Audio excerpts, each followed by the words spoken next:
Bienvenidos a Metabolismo TV, tu fuente de información correcta sobre el metabolismo y la salud. Historia de la diabetes. Yo soy Frank Suárez, especialista en obesidad y metabolismo. Tengo hoy la intención de darles un poco de la historia de la diabetes. Es conocido que aquellos que no aprenden de la historia están condenados a cometer los mismos errores que ya cometieron en el pasado en su propia historia. Y eso ha pasado también con la diabetes. Mientras estuve escribiendo el libro de diabetes, aprendí muchísimo sobre el tema de la diabetes y me gustaría que aquellas personas que tienen seres queridos con diabetes, que tienen prediabetes, que ya están a punto de desarrollarla, o que tienen diabetes, que entiendan cosas que ya se sabían desde antes, que después por cuestiones económicas nos las fueron tapando y todos terminamos con muchísima más diabetes que lo que teníamos anteriormente, y la diabetes está fuera de control, está completamente fuera. El crecimiento de la diabetes a nivel internacional está incontrolable. O sea, hay países como México, que están un 15.3% de la población de diabetes. Ahí le ganamos a los mexicanos, pero terriblemente mal. Un 16.4% de todos los puertorriqueños tienen diabetes. Eso es 1 de cada 6 personas. Pero la diabetes está acabando, y tristemente está acabando cada vez con más niños, que son como las víctimas del asunto, ¿no? Cada vez hay más niños con diabetes infantil, que es una cosa tristísima para no tener que confrontar una familia. Bueno, vamos a hablar un poquito de la historia de la diabetes, ¿no? Porque si uno aprende de la historia, pues no está condenado a cometer los mismos errores. Y eso es lo que estamos buscando en Metabolismo TV. Conocimiento. Fíjense, la diabetes se define, ¿no? La diabetes. ¿Qué es diabetes? ¿Qué es?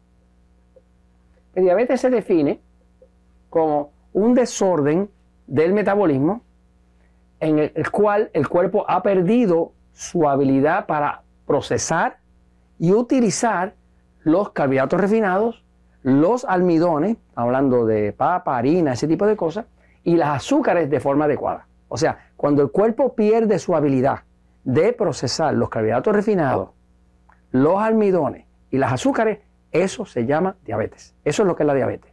Ahora, si miramos la historia de la diabetes, ¿verdad? Pues vemos que empezó por allá. La primera referencia que se ha encontrado sobre la diabetes viene del año 1550 a.C. Es una referencia de Egipto. En Egipto hubo un buscador de tesoros, arqueólogo, muy famoso, de apellido Ebers. Y Ebers, que era un inglés, encontró el papiro Ebers, que tiene su nombre. Era un papiro que tenían los egipcios, que estaba de la fecha de 1550 a.C. Y en ese papiro Ebers, pues encontró una descripción de la diabetes. No tenía el nombre de diabetes, pero se describía como una condición en el papiro Ebers, que era una condición que tenía exceso de orina, exceso de sed, exceso de hambre y además de eso, pérdida de peso. Pues obviamente diabetes. Todavía no se le llamaba diabetes, pero ya se describía. Así que ya desde Egipto venían hablando de eso. De hecho, es interesante que desde Egipto, en esa época, en el año 1550 a.C., en la India, más o menos para esa misma fecha, si un practicante médico de la India quería saber si su paciente tenía diabetes o no, pues lo que hacía era fácil. Le decía al paciente: yo sospecho que tiene diabetes, pero déjame ver, estar seguro. Hacía la prueba de laboratorio de él, ¿no? Y la prueba de laboratorio es: vaya ahora y orine en ese montículo de tierra que está ahí. Y el paciente iba allí y a cuclillas orinaba, ¿no? Y entonces el practicante miraba a ver si las hormigas venían a comer ahí. Si las hormigas venían a comer, era porque esa orina estaba llena de azúcar, azúcar de la sangre.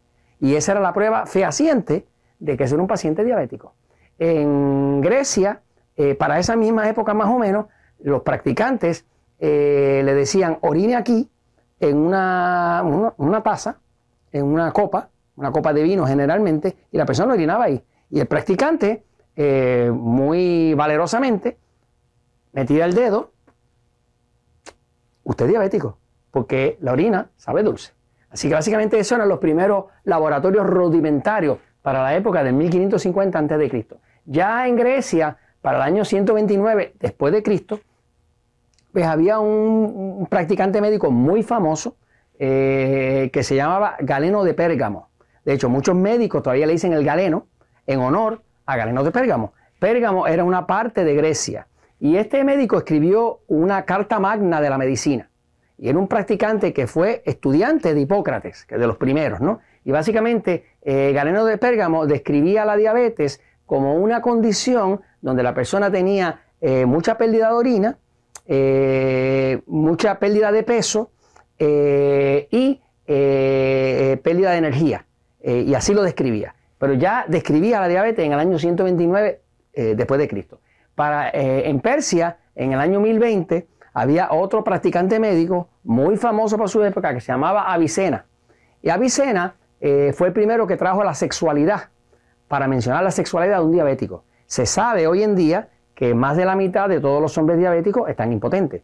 Muchos de ellos no funcionan ni con Viagra, ni con Cialis, ni con nada, porque la diabetes, al subir la glucosa, destroza el sistema cardiovascular, y como el órgano sexual del hombre es parte de ese sistema cardiovascular, pues se queda sin función sexual. Y muchas veces ni siquiera los agentes como Viagra o Cialis y demás le funcionan, ¿no? En una estadística oficial, más de la mitad de todos los hombres diabéticos están impotentes. Pues Avicena ya describía la diabetes como una condición de mucha sed, exceso de hambre, les llamaba hambre anormal y descalabro de la función sexual. O sea que ya Avicena en el año 1020, hace más de mil y pico de años, ya hablaba de la pérdida de la función sexual. Hubo un señor de nombre Thomas Willis, que en el 1675, un practicante médico también, que fue el que le puso el nombre mellitus. Ustedes oyen por ahí la palabra diabetes mellitus. Mellitus lo que quiere decir es sabor a miel. Y es porque él dijo, esta orina sabe a miel. Ah, pues diabetes mellitus. Creó una palabra del latín y ahí muchas veces usted oye diabetes mellitus. Esa palabra se la incorporó Thomas Willis, que era un practicante médico del año 1675. Y ya para el año 1880 había un francés de nombre Bouchard, que se le llama el padre de la diabetología. Fue el primer diabetólogo oficial, especialista en diabetes. Ese señor en el 1880 dijo, la cura de la diabetes es la dieta baja en carbohidratos. Oiga esto, yo estoy aquí en el año 2016 tratando de decirle a la gente que no coman tanto carbohidratos refinados, alimentos tipo E. Y este señor hace casi 1000 años estaba diciendo lo mismo, porque en ese momento la única forma que tenían de controlar la diabetes era decirle a la persona no comas tanto pan, no comas tanta harina, porque ya lo habían observado. Así que Bouchard ya lo estaba diciendo, el padre de la diabetes lo decía en el 1880. Pero ¿qué pasa? Que entonces vino que en el 1922 Frederick Banting y William Best estuvieron haciendo unos estudios en Canadá y descubrieron la insulina. Y con la insulina de un perro lograron salvarle la vida a un niño diabético. Y ahí nació la insulina. Cuando que ya Bouchard había demostrado que se podía controlar la diabetes controlando los carbohidratos, pues básicamente Banting y Best, al descubrir la insulina, crearon la industria farmacéutica. Y al crear la industria farmacéutica, el negocio no era decirle come menos carbohidratos, el negocio era usa insulina.